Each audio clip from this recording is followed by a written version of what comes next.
Welcome to Soft Bites Podcast. Your life, your dentistry.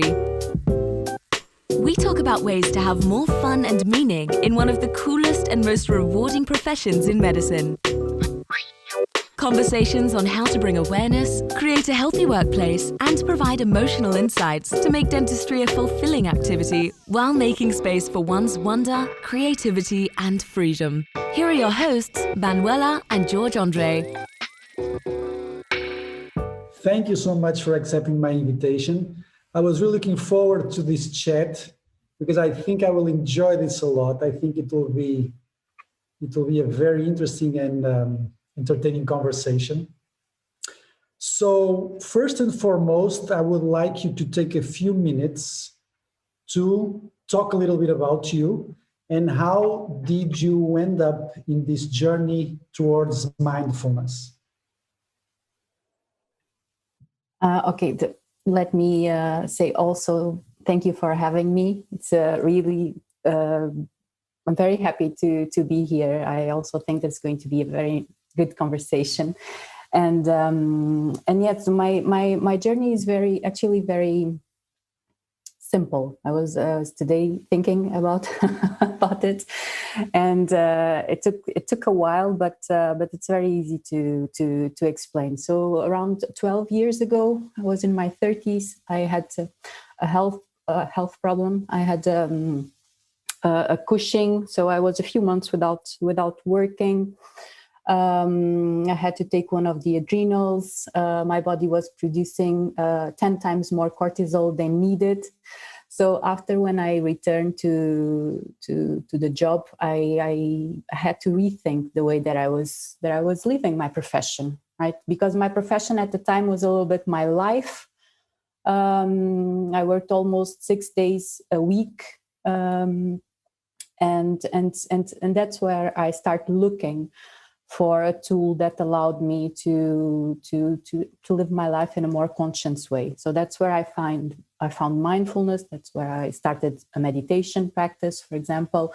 I started going to retreats. I started doing mindfulness courses, and I changed completely not only my life but the way that I approach dentistry also. In 2014, I went to Belgium to work.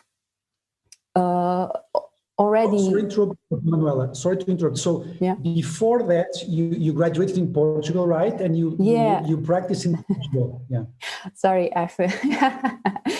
I'm a dentist since 2001. I graduated in 2001 in Portugal. Sorry, I forgot that part. And in 2014, until 2014, I worked as a general dentist in Portugal. In 2014, I started to work as a general dentist also in Belgium. And one of the reasons why I moved to Belgium was already because I was approaching my dentistry practice, my profession in a different way, and the way that I was working in Portugal, or that it was not already according to my values. It was not already what I wanted from the profession, and so I decided to look for something else where I could work according to my values, and so I moved to Belgium. So in Belgium, I did this mindfulness in the dental practice workshop for 1 day. So they have it as a part of their program in dentistry. So I took it, and that's when I realized that I could really connect both worlds. So the world of dentistry and the world of mindfulness. So I started to go a little bit deeper on it. I started to really looking for the studies, looking for the science behind it. So I applied for my mindfulness-based stress reduction teacher training that was for 2 years. I finished, and I immediately started working with dentists, and I immediately started to mix these worlds based not only in my own practice, of mindfulness, of meditation, and as a teacher of mindfulness. But also with the feedback that I start having from colleagues, I was able to adapt the whole program to dentistry, to bring all of that to dentistry. And I joined also a little bit of emotional intelligence, which I think is very important in dentistry, and it's not, we don't hear about it in dentistry. And that's it. And in the end of 2018, I was doing both things, dentistry and the courses of mindful dentistry to dentists. And in 2019, I felt it was a little bit overwhelming for me. I was not giving attention either to one or the other. And I decided to pause my clinical practice and just dedicate myself to this project that I really believe in. Very good. So just a few questions. Do you think if it wasn't for your health issues, would you end up in this path, or you think that either way you would eventually be drawn into that? I mean, that's inside your personality, I guess. I think that sooner or later you will be probably drawn into that, even if you didn't have any health issue, right? Yeah. I think so. I mean, I'm not even sure that my health issue was due to my profession. I think maybe I was working 6 days a week, doing a lot of kilometers and not having any time for myself, completely disconnected from my body, just, in automatic pilot, just reacting to whatever was happening. Yeah. But the fact is that I had it. Yeah. And you said in 2019, you stopped your clinical practice for 1 year, or you stopped ever since and you don't do any clinical practice anymore? I stopped everything ever since, and I don't do any clinical practice anymore. Oh, very good. So you are full-time into mindfulness. Very good. I wasn't aware of that. Yeah, because to do both things, I was not paying attention the way I wanted, neither to one or the other. So you have to practice what you preach, right? Very good. Very good. I totally support that decision. I really believe that. Actually, we were talking when we were preparing this discussion that you don't need to be a dentist forever, which is something that I feel that many dentists feel trapped into. But we'll go into that.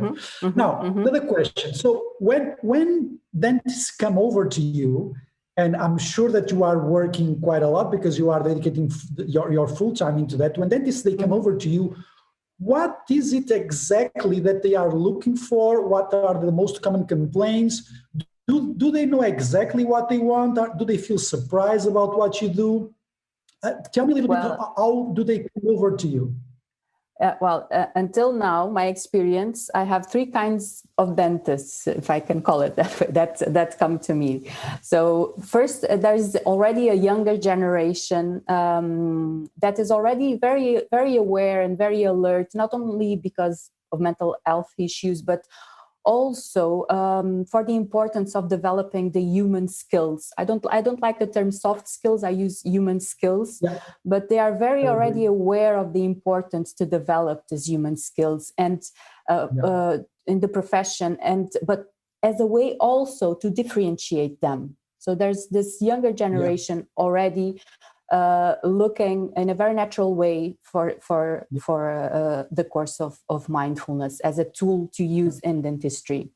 The second group are dentists that already heard of every age, that already heard about mindfulness, self-awareness, emotional intelligence, and want to learn about how to apply it in dentistry. Want to learn more about it, and especially how to apply it in their everyday dentistry practice. And then there's a third group of dentists that are really suffering from stress, and they are tired and they are exhausted, and sometimes even thinking about quitting dentistry. And those ones sometimes don't even know what mindfulness is. I had comments like, okay, I don't know what that is, but I need something. So this basically are the 3 main groups. And let me try to understand the third group that you were talking about, which is basically they are like in panic mode already. Mm-hmm. I mean, and it's easy to achieve that in dentistry. It's easy to achieve a burnout. What do you think they are suffering more? Is it the excessive work, or do you think that they are not suited for the profession? Are they fed up of having to go through the human connection every day and complaints from the patient? What do you think is the main complaints that this group in panic mode comes to you? Well, it's very interesting because of Corona, I've been working mainly online, and it allowed me to work with dentists from all over the world. And the stressors are remarkably consistent across country of practice. Of course, then you have certain causes that are specific from certain countries. For example, the United Kingdom had this suing pressure that is very strong. The US has regulations and governmental control also. So there, but the main stressors are consistent. So you have patients. That's a big one. So causing pain or anxiety to patients, lack of cooperation from patients, managing patients' expectations, the communication problems with patients that we're going to talk today. It's a big one. Patients not opting for the ideal treatment, so the treatment that they want. Then you have time management. It's a big one also. So running behind schedules, emergency appointments on the agenda, then they don't know what to count on, canceled or late appointments, too heavy workloads that they feel it's too much. Then you have, of course, the factors that are related to the dentist's own emotions. And this is always, the striving for technical perfection, the fear of failure and complaints, the financial pressure, of course, the isolation, because dentistry is a profession that you can become quite isolated. So it's a full list of issues that I think that every dentist that listens to you can eventually relate to. It's sometimes it's even scary. And do you think that most of your dentists, they come from private practice, or some of them they are hospitally based? Do you think there's a difference? Well, I mean, in the United Kingdom, you have and they have a lot of stress also, but the dentists that come to me are basically private practice. Which has its own particularities. And you mentioned presenting treatment plans. How can it be stressful? Is it a pressure to sell? Are dentists being afraid to talk about money? Because one thing, like we were talking, it's different to be working in an hospital. And I think that's also a big difference between social medicine and private dentistry. Because when you are in a hospital, you don't have to deal with the management stuff. And I think that there is something that really differentiates, and I think it frustrates some of the dentists, that the pressure of having to convince the patient to do some sort of treatment. And I think that especially in the early age, which is something that I struggled a lot, I always suffer this pressure. And we can talk a little bit about that in the interview. But do you think that this pressure is different from a dentist or a doctor that works in an hospital that does social medicine, that does not have to convince the patient to the treatments? Because I had some associates that work with me that said that they quit dentistry because they didn't want to deal with the responsibility of having to convince the patient to do something, which they shouldn't do because they are treating a health issue. But dentistry has this particularity, isn't it? Because you are talking about you are placed in you are slowly placed, and if you are not careful, you may end up feeling yourself like a salesman. What do you think about that?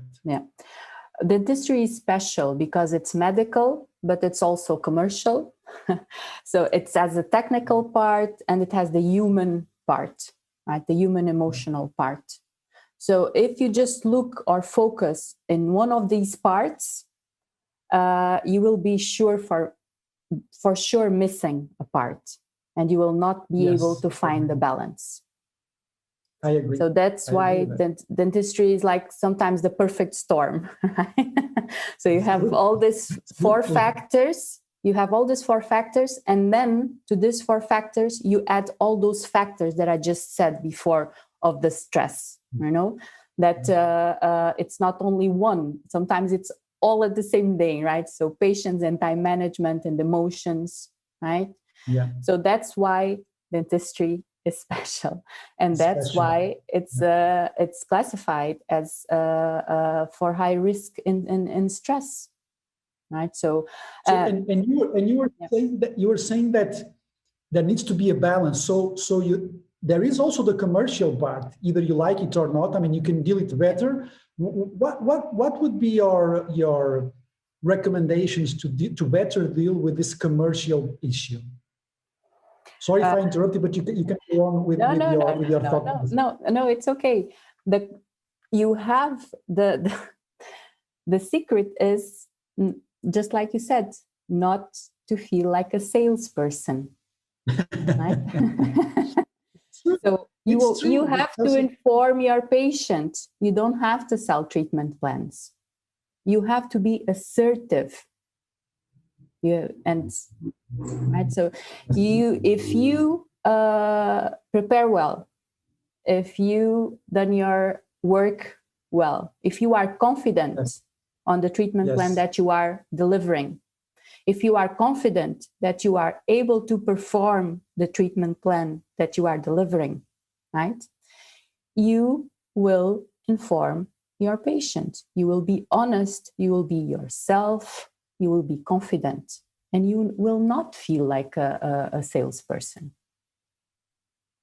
So, and Manuela, this is what you just said was something that I think is probably one of the biggest takeaways, especially for young dentists, is that, to give you an example, one of the talks that I sometimes have with patients when I'm presenting them, because sometimes I'm trying to lower the stress in the room when we are talking about treatment plans, and money is telling, look, I am not selling anything. I am here to inform you. And either if you accept it, if you don't accept it, this is not the important thing like right now. The important issue is that you clearly understand the diagnosis and what is my suggestion for treatment plan.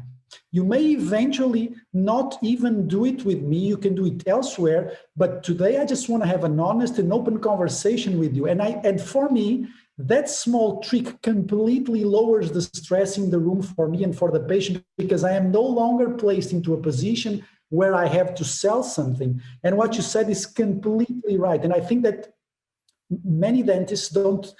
They always feel that in order to be successful, they need to be selling too much. And just like you said, there's a commercial part, but it's much more important that you are completely informing the patient rather than selling anything. And do you have any, like you were saying, if you are completely aware, if you have done your homework, which means there needs to be a preparation beforehand, right? Yeah, of course.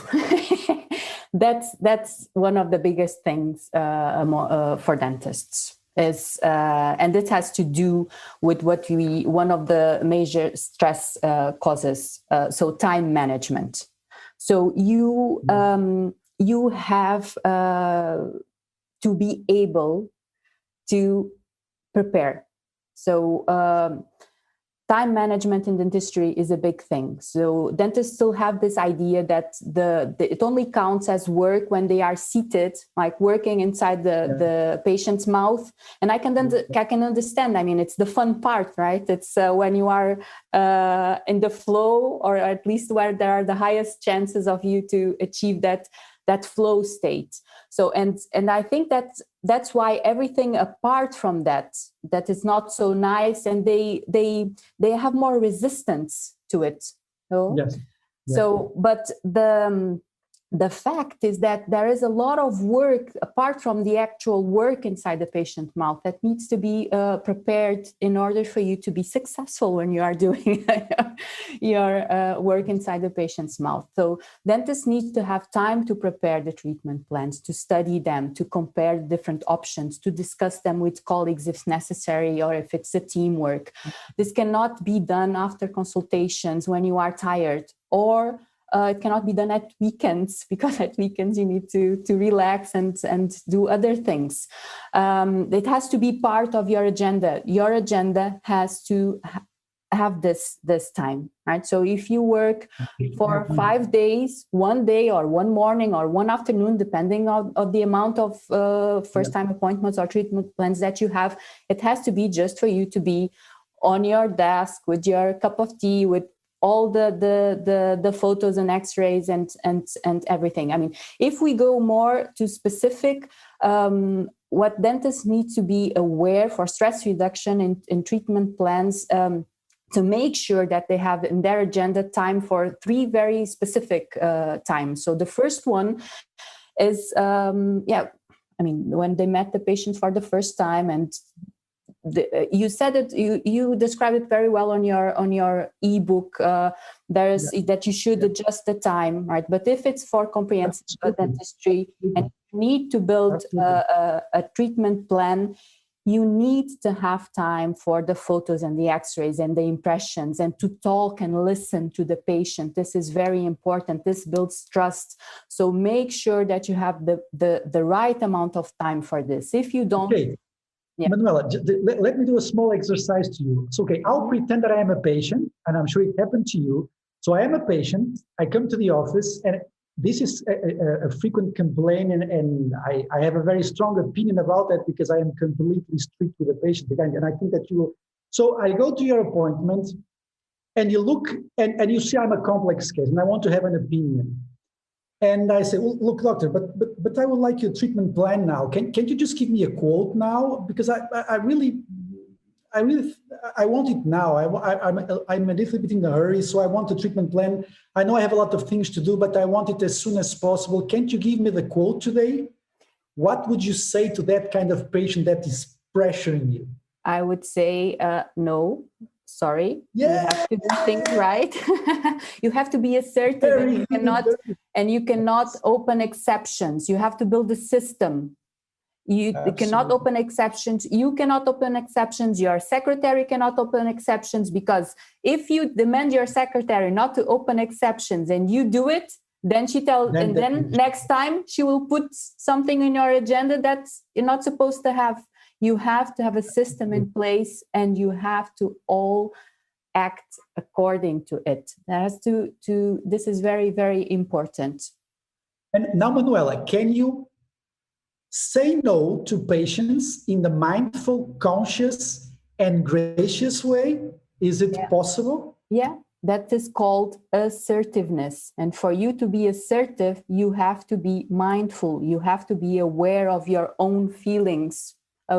Assertiveness is based on you being in touch with what you are feeling. So you are going to say exactly what you are feeling. If you feel that you cannot perform a good job to that person at the time, and if you say, okay, I will open exception for you, and then you are doing it and you think, and I'm late and I'm not doing this and I did this and that, that will immediately, you will have a stress response, physiologically. So your pulse higher, your heartbeat higher, your patient is going to feel that, because our empathetic intelligence is much rapid than our intellectual one. He doesn't know why, but he will feel like something is wrong here with this person.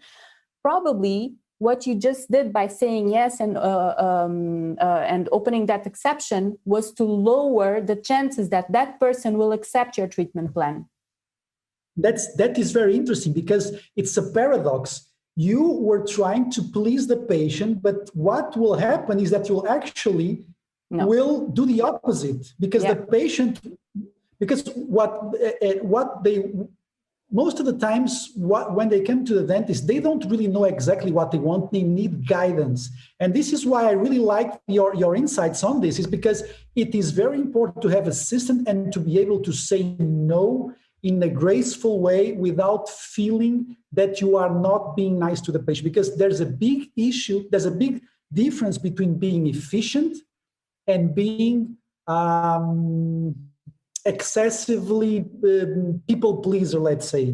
Okay. So one thing is being efficient, the other thing is trying to please everybody all the time.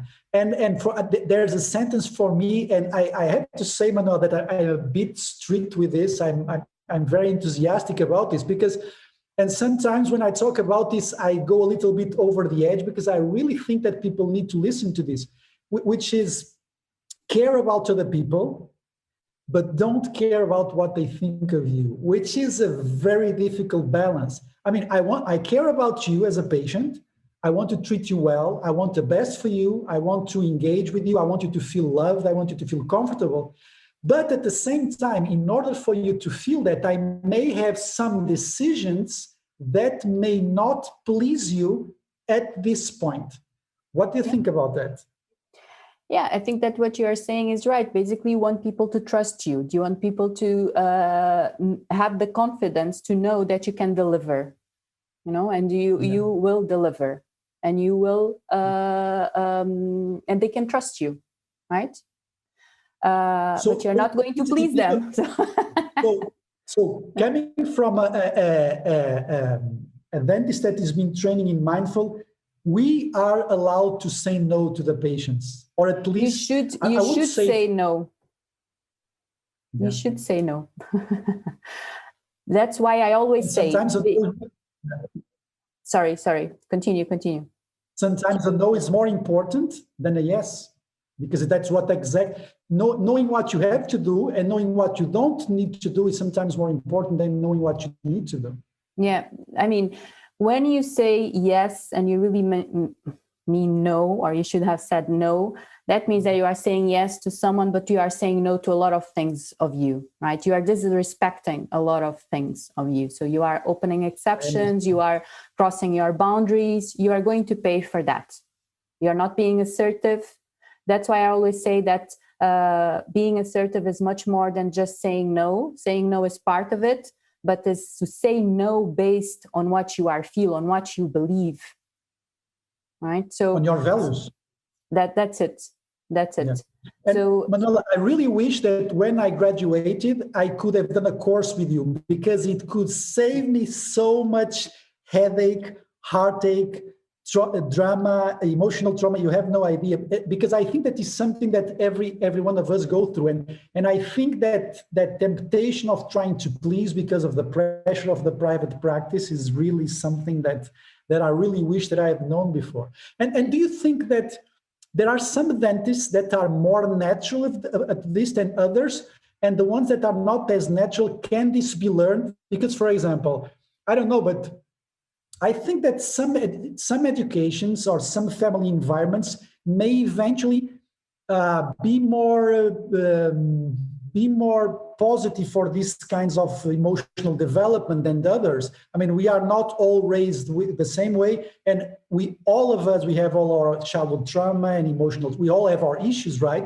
But some of us, either genetically or because of their education, they seem to have to go through patient communication in a more natural flow. Do you think this is learned? This is natural? What do you think?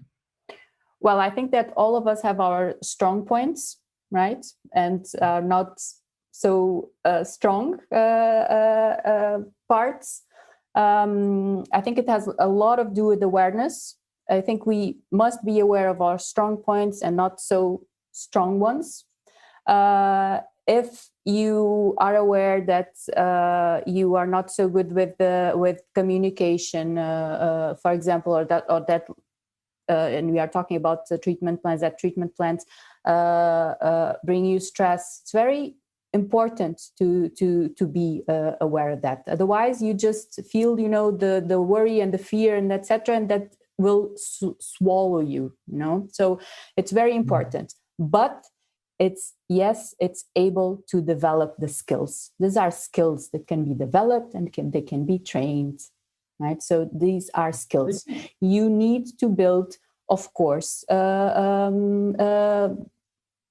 I'm going to say again the word system because I'm not remembering the right word, but you can learn. It's just like listening to the patient in an active way. Active listening can be learned. You have to eliminate all distractions. You have to go in with the intention of listening to this person, but you can develop these skills. Can you give me an example, of course, an anonymous example of a student of you that has these similar problems with patient communication, and what were his or her achievements? Can you just remember one case that comes to your mind right now, and some progress that he or she were able to do, and what were the achievements, what were the obstacles that they could overcome? Mm-hmm. I was talking about active listening. Active listening is a big one, because when they do the course, one of the sessions is just about talking and listening, right? And I think that they realize that they, because when we hear someone, we are not really listening, and so I give all these coordinates that they have to follow. And then I say, okay, during this week, your assignment is going to listen in a mindful way to one person. Just you choose one patient, you feel it inside, say, okay, I really need to listen to that patient, because by that time they already have this body-mind connection, and that of course you don't have to listen to everything that the patient say, but as a professional, you start to have this, okay, this I need to listen, and so I tell them, you have to choose one patient, listen to your gut feeling, and listen in this way, in a mindful way, in an active way. So, eliminating all distractions, not thinking what you're going to say next, just listening, observing body language, etc., being aware of your own thoughts and body language, all of that, for them to put that in practice. And the week after, the results are amazing. I have cases of, from that moment on, it's like he completely relaxed and he let me do everything. It's like I had this case of a colleague that had a person coming from the jail to this big man, the jail, and very stressful and very, and then she felt and she listened to him, and she said it was just a big man wanting attention because he was in pain, So it really that comes to the next question, which is, what do you think patients really want when they are being presented a treatment plan? Is it only the money that they want to hear? No, they want, and there are recent studies about this, because it's a completely different situation nowadays. Because before we had like the doctor as a god, right? And everything, it could not be questioned. And now people want to know what the best decision is for their body. It's like the situation is different, right? So according to the recent studies, patients want to feel that they are part of it, that they want to take part on choosing the treatment plan. So they want to feel that they were heard and that their opinion was taken in consideration. And here it's important, it's very interesting, because if they feel like it's the best option, money actually goes down on the chart. Yes, very interesting. They also expect for you to have the required time for the consultation, for you to demonstrate empathy, for you to answer their questions. And probably because, of course, they assume that you are competent and that you know that you are what you are talking about. So the technical part. They when they do make questions, the subject is more about the practical aspects of their life. So the little impact that the things are going to have in their life. Like, for example, how many times do I have to come to the practice until this is done? Yeah, When am I going to have this ready? When I'm going to have my new smile? So the practical things that are going to have a deep impact in their lives are the most asked questions. And also they want to feel that they are going to be supported through all the process. And this support is that they are going to be able to trust you, know that you are going to deliver. They want to feel that, of course, you care, and also that it's not only a transaction, that you enjoy what you're doing, you are confident and you will deliver. So basically what patients really want nowadays is that, and especially when you are delivering a treatment plan, is they want to be able to make an informed decision for what is best for them and to trust you. Yeah.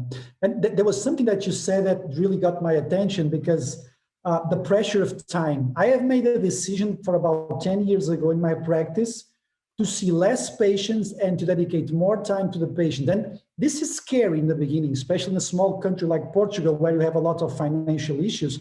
So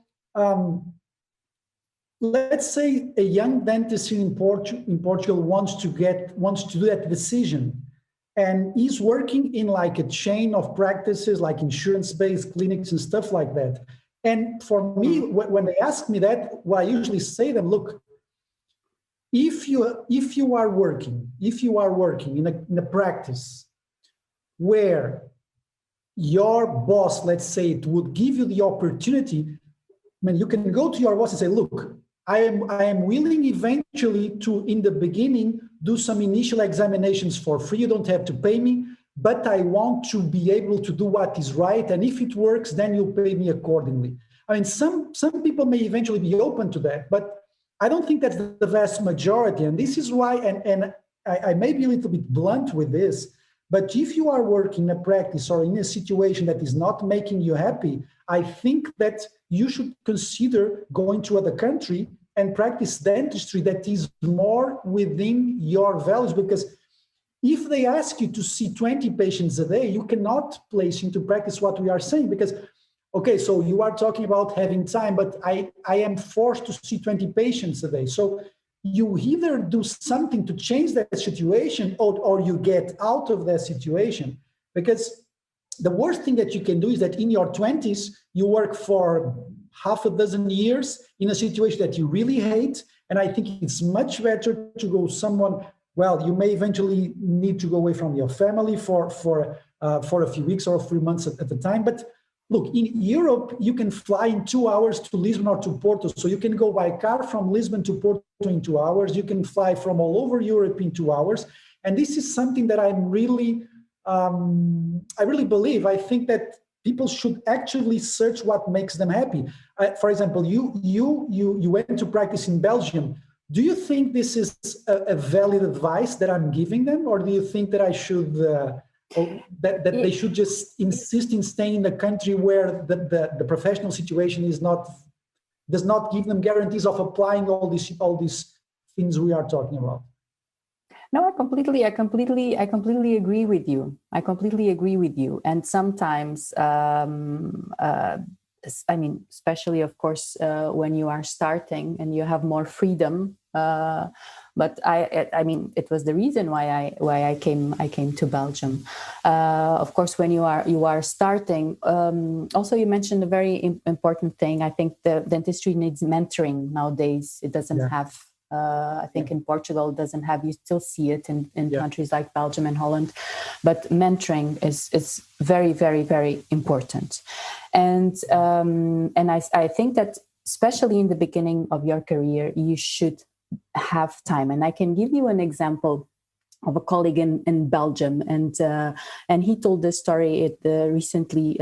So I'm not making any saying anything personal from him, because he told the story in public. So He was working in his early careers, in his early stage of his career. He's still young. He's not even 30 years old. So, but when he started, he's from Holland. When he started, he was working 5.5 days, right? So Monday to Saturday, and he realized that he had no time. He wanted to start a family, etc., move in with his girlfriend, and he realized that he plays the guitar, etc. He didn't have time for his things. Okay, I'm not going to do this. So what he did is he reduced the 5.5 days.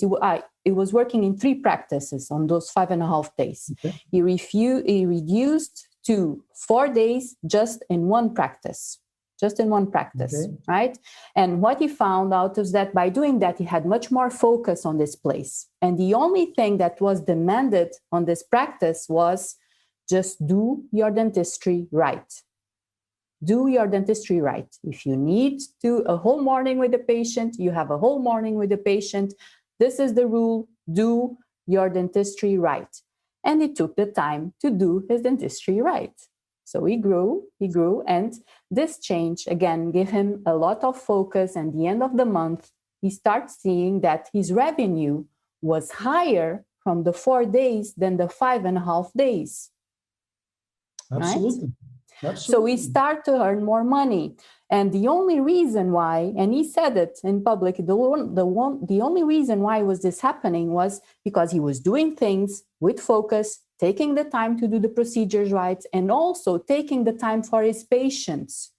So of course, the clinic measures the percentage of treatment plans accepted, and he had 99, almost 100% of treatment plans accepted. And again, the only reason that this was happening was because he was sitting there just with his T-shirt, and Nikes, and being a genuine person and explaining to patients in a very simple language, because he understood what was happening, and he also understood what he wanted to do, how he wanted the procedures to work, and very honestly explaining, right? And this makes dentistry so much easier and so much nicer, and so much fun. Yeah, that's it. And you earn more, but better than you earn more is that you are coming home as a nice, honest person, with energy, because you had a lot of pleasure of what you did in a daily basis. And this person there's no money that can pay that. And this person is not even on his 30s, and he's a very successful dentist and is a speaker in Holland. So this, of course, can be done. I don't know. We were talking about the Portuguese situation. I don't know if it can be done in Portugal. I think, like I said, there's a lot of mentoring missing. It's missing these people that say to these young people, okay, the only rule here is do your dentistry right. That's so cool. That's so cool. And I have a lot of, I give a lot of courses, and I interact with a lot of people in their 20s. And one of the things that frustrates me the most is trying to teach all these concepts, and also being aware that the probability that they will be able to, the technical part that they will be able to practice is very low. And this is why in some of the courses, and this is why I also invited you to come and see if we can do something together, is that I always try to talk about these important decisions that you have to make early in your life. Either it is to choose different practices, even it is to choose to limit the number of days that you practice so that you can focus more, see less patients with higher quality. And in the most of the situations, you will earn more and you will be happier, and you will come home, as you said, much, much happier. And I really look forward that you come to Portugal so that we can do something together, because I think it will be really, really funny, and I think we could help lots of dentists. Okay, some of the questions here. So you talked about training the whole process. So you said you have to have a system. Yeah. Mm-hmm. What do you think is more important? To have like a written system, or to have meetings, or to have both? What do you think is, because I do both meetings and I do both written systems. And for me, both they are equally important and they have to be done regularly in order that everybody is on the same track. What do you think about that? So it's not just a situation of mental attitude or emotional attitude, is also preparation beforehand with both meetings and written protocols, right? Yeah. So two secrets about time, about stress reduction in dentistry: good time management and a lot of anticipation. So a lot of preparation. So the more you anticipate and the more you prepare, the better, because you will reduce stress in the practice. So these two combined, they will equal, of course, automatization. So if you combine good time management and preparation or anticipation, then you will start to have an automatization of the process. So the more automatized that the process is, the more time you save, because it will make the process more comfortable. The stress will be reduced for sure. So you should build protocols and you should implement them. The more established these protocols are, that you know already what to expect, your staff also, it makes everything run smoother, right? And this is particularly important. We already talked about it and you said it yourself now, that you don't do the work alone. So it's a teamwork. So your assistants, your colleagues, you should all work with the same guidelines. Otherwise, it doesn't. You send mixed messages.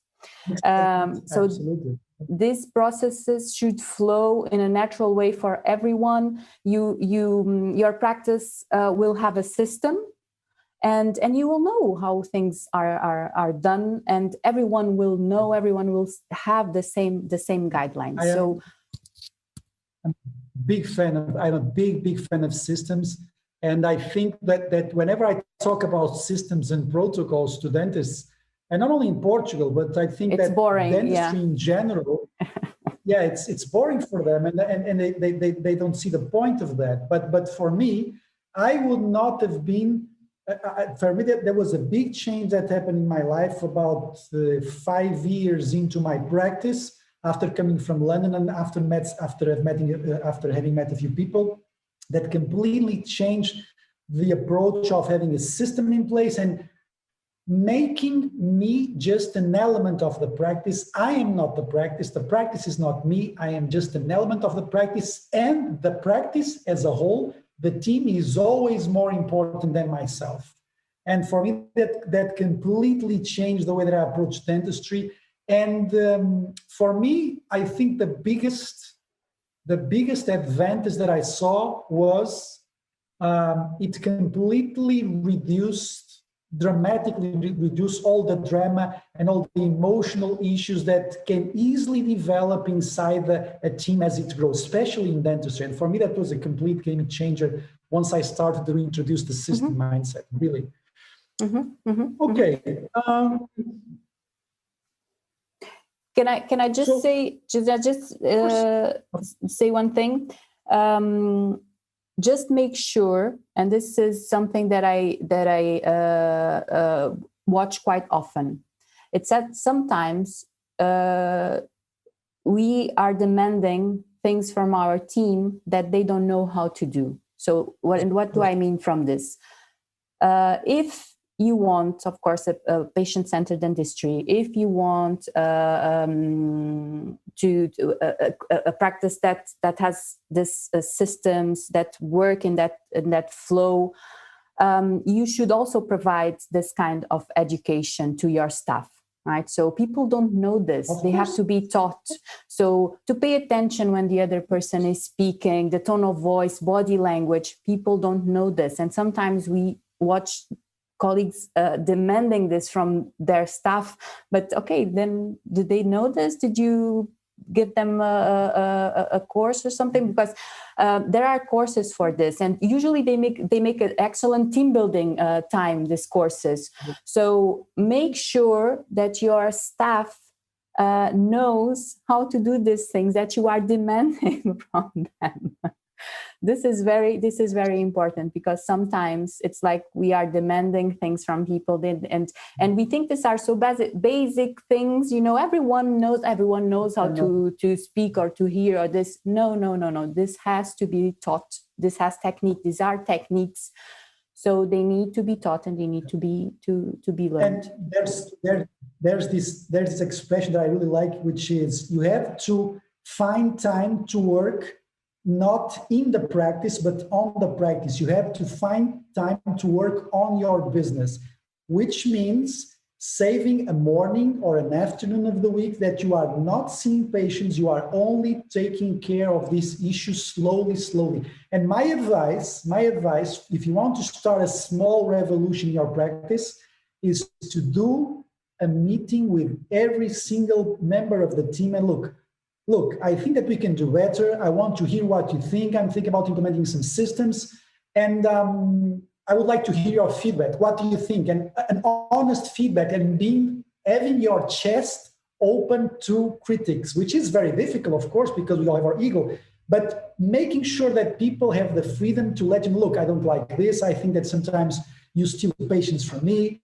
And because I think if there's this thing, which is, if they plan the fight, they will not fight the plan. So if the planning that you are doing is with everybody taken into consideration, they will not sabotage it. So if they plan the fight with you, they will not fight the plan. And for me, I think this is the best way to start, to call everybody, do a small meeting and say, look, we are going to do some changes here. I'm going to get some education for you. I can give it myself. I'm going to reserve a part of my week to take care of these things, because the goal here is not necessarily to make more money. It can eventually be that, but it is, I want to have a better time outside the clinic and inside the clinic, which is probably what we are all looking for. We are not looking for money. Most of the times we are looking for time and happiness, and sometimes it's closer than we think. Yeah. So I think we are completely on the same path. Yeah, just really. Make sure that those meetings, like you said, have their own time. Because if you say, in the end of the day, or when we have time, or whatever. Absolutely. No. Absolutely. It's like you said, you have to have time to work on your practice. Otherwise, it's big, and that's the reason why sometimes I see these practices and they complain that they cannot go a little bit further, because for you to be able to go further, you have to have the systems, you have to have this time to work on your practice, because then we know, of course, dentistry has already all this stress things, so there will be things happening during the day. But if you have to worry just spending your day just reacting, and then the end of the day you're going to have a meeting with your staff, you're not going to be able to do it. So really prepare, really have the time. Yeah. There's this question that I think is universal in dentistry. There are many dentists that don't get over the fact that patients don't see them as true doctors. Or sometimes they wanted to be doctors and they ended up dentists and they start to hate it. Well, I think that, and this is a theory that I have. I don't know if you agree with me, but I'm sure there are some people that's going to dentistry that they don't like it, and I think that they should change as soon as they can. But I also think that our dentists that want to be doctors, but they are not fully appreciating what all the benefits that dentistry can bring to them, because there's a mix of doctor, engineering, psychologist, entrepreneurship, and you can also take care of your own time. Because sometimes when I talk with some dentists, I tell them, look, would you really want to be a doctor, to have like 30 days of vacation, to have someone watching over you and you have no control of your time? Or are you thinking about being a doctor only for the status, because your father wanted you to be, because your mother wanted you to be? If you really take a look and stop and appreciate whatever dentistry can bring to you, look, patients can appreciate you, you can you can see emergencies, you can do oral surgery, you can do complex surgery, you can operate in a theater in a surgical room if you go into surgery. I mean, most of the things that you can do in medicine, dentistry can eventually give it to you. But so are you more focused on the status, or are you actually focused, or why aren't you focused on actually being present of what dentistry can give to you? Because sometimes I think that is more of an attitude. And if that person was in medicine, he would still be miserable anyway. So do you think that sometimes people are missing the joy and the wonderful thing that dentistry can be? Because yes, dentistry is limited, but in a certain way, but in other way, it's not. Look at you. You are a mindful training dentist, isn't it? How cool is that? You are not even seeing patients. So you went through dentistry to do something which is amazingly cool, and you are not even seeing patients. So I think that dentistry can bring to you whatever you try to find in it. And it's not by going to sometimes to changing a profession, because some other professions are much more limiting than dentistry. What do you think about that? Well, I'm going to start by the end. Yes, I think that dentistry has a lot of possibilities, and it's starting to open up. It's starting to open up, and it's funny because when I started to think, because it was a very well thought decision, and it was that took much time. It was not one day I woke up and said, I'm going to stop my clinical practice. No, but I realized that when I thought about stopping my clinical practice, it was like, I'm going to stop working. And I had to change, it says, no, I'm going to continue to work, just doing a different thing, So, and still in dentistry. So the thing is that dentists still have this they are still very hardwired that this is all I can do. This is it. This is all I can do, right? Yeah. And then if you add to that the fact that there's no self-awareness, or little self-awareness, I think dentists have no self-awareness. And then they cannot distinguish between being exhausted or drained, sometimes even depressed, burned out, because they are not practicing the dentistry that they would like, right? Absolutely. They distinguish that from not liking what they do. Absolutely. Can you repeat that? Because I think it's really important. So they confuse what? They confuse being exhausted and drained, sometimes even burnout and depressed, because they are not practicing the dentistry that they would like. Which is really important. I mean, if you may eventually doing something that you like, but even if you are completely exhausted, you will not be able to appreciate it. And sometimes you are just too wrapped around the excuses.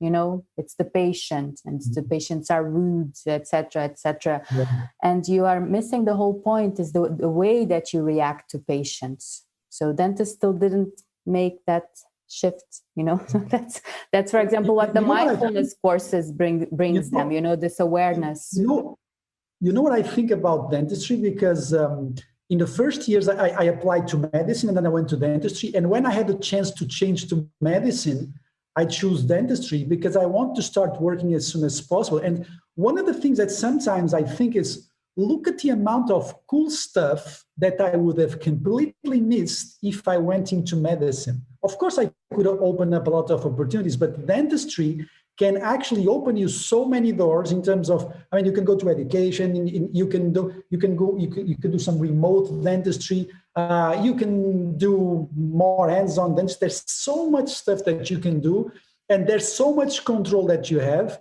And one of the cool things that I find about dentistry is, like you said, because there's so many challenges, it challenges you so much that it's a great profession that you can grow yourself into, because there's so many challenges that sometimes there's a mix of challenges that you don't find in any other profession. Because if you thrive in dentistry, you can thrive everywhere, basically.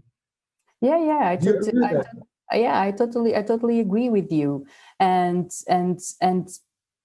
going back to that, to the first part of your question about that dentists sometimes feel like the profession is not valued like others doctors. So But maybe patients are not the ones that don't value the professions. Maybe it's us.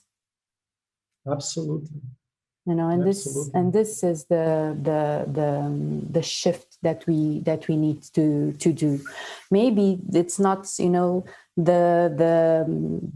work overload or the agenda or earning always late. I mean, COVID is, I give this example now all the time, to demonstrate the lack of self-awareness of dentists.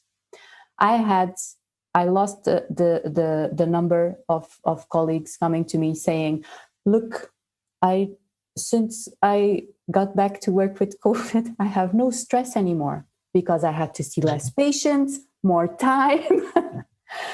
So, and these were people with 20 years of profession like me. I said, and you could not see that by yourself. It needed a world pandemic for you to discover that. You could not change that by yourself. So it's a big lack of self-awareness.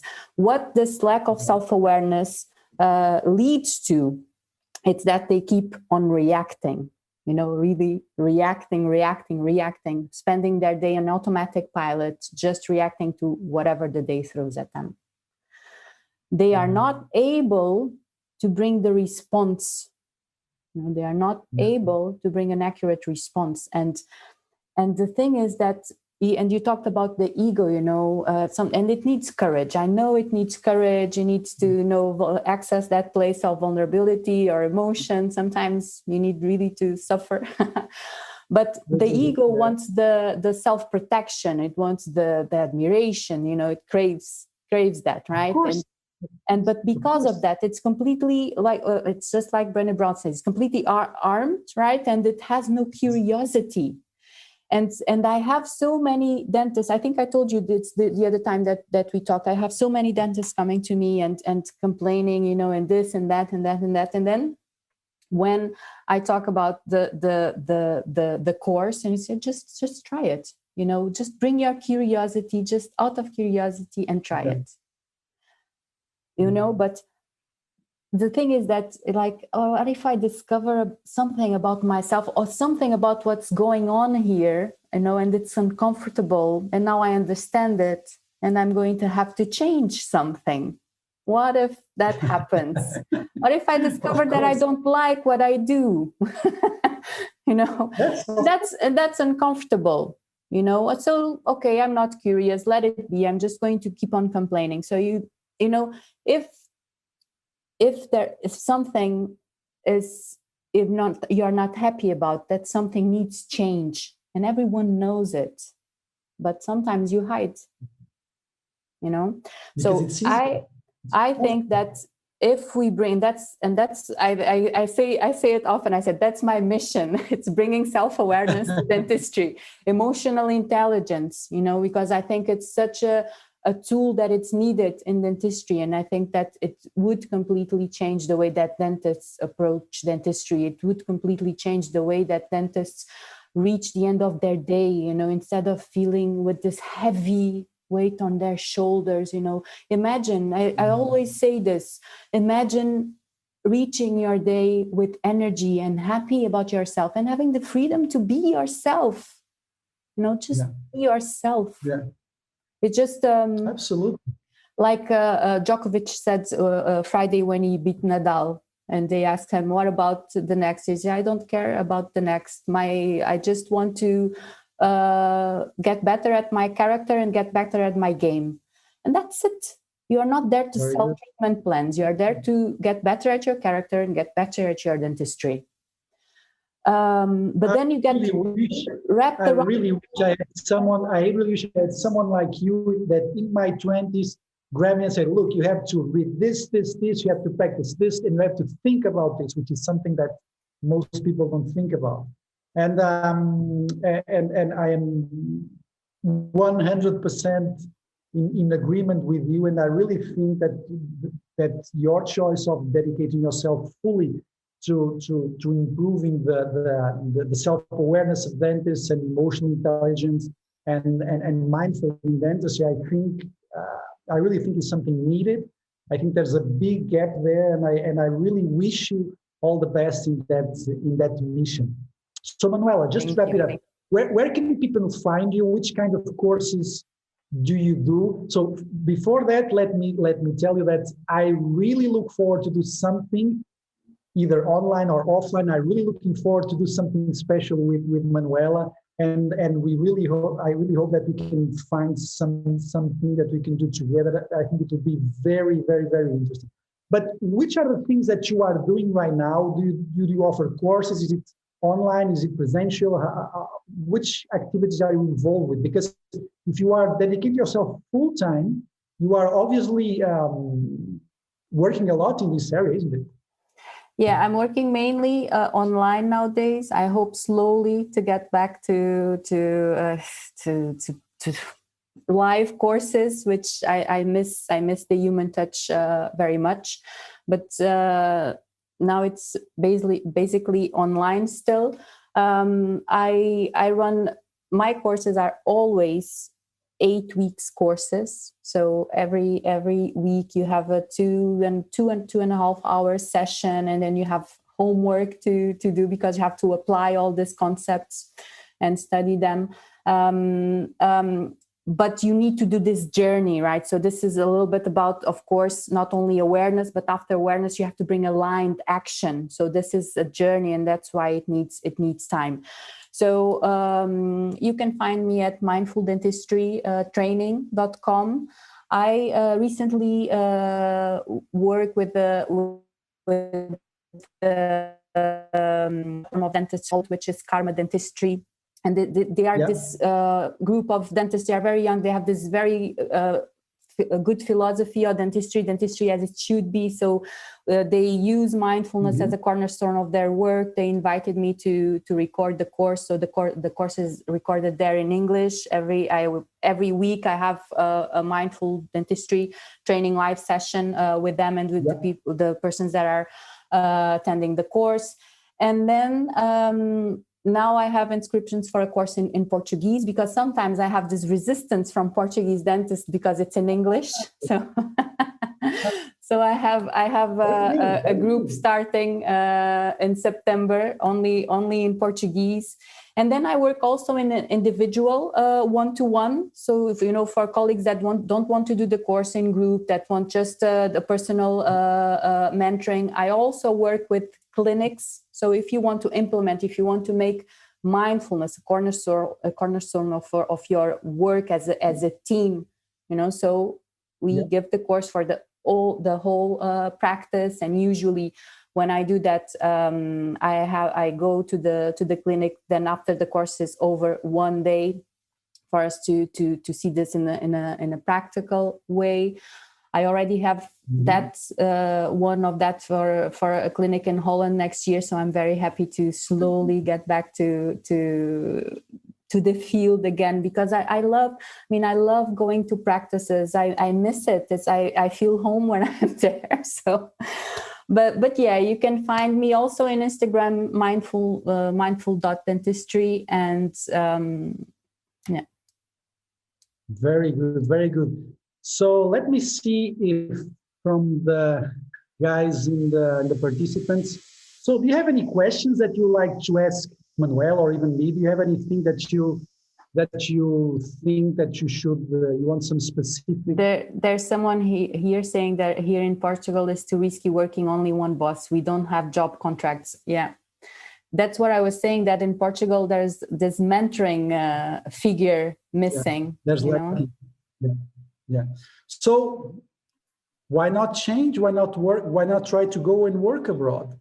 I know this is sometimes, when I say this so objectively to people, sometimes they think, well, but you are a teacher. What you should do is you should actually give me tools to be able to succeed in Portugal.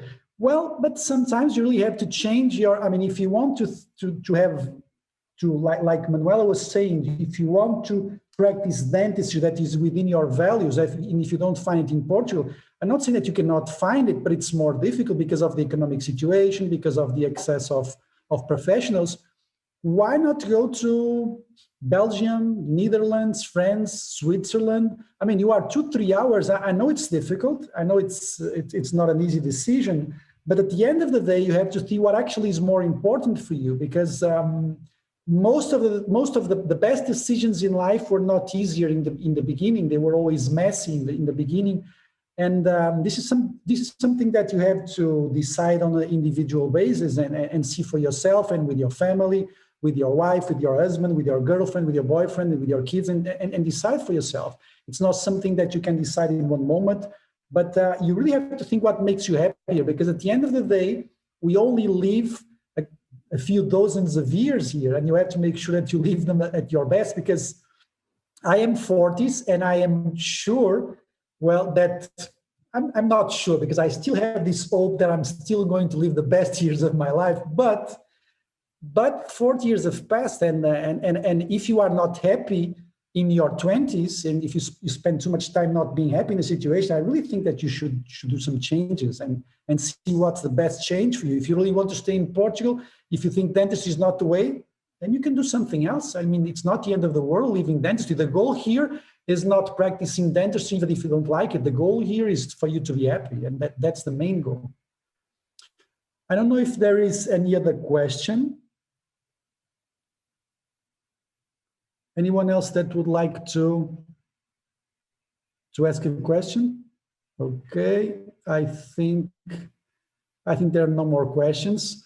So, Manuela, thank you so much. I really enjoyed having talked to you, and thank you. I really wish you all the success in this journey. I am pretty sure that's the feeling that I have, that you are a very authentic person in trying to implement very authentic ideas, which is something that is not very common. And I am 100% sure that you will thrive and you will feel very rewarded in this path that you have chosen. So thank you so much.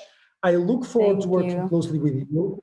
So in September, I hope that you come to see my lecture on management, and I really hope that we can do something together, and that will be a lot of fun. Yeah, so guys, thank you so much for listening.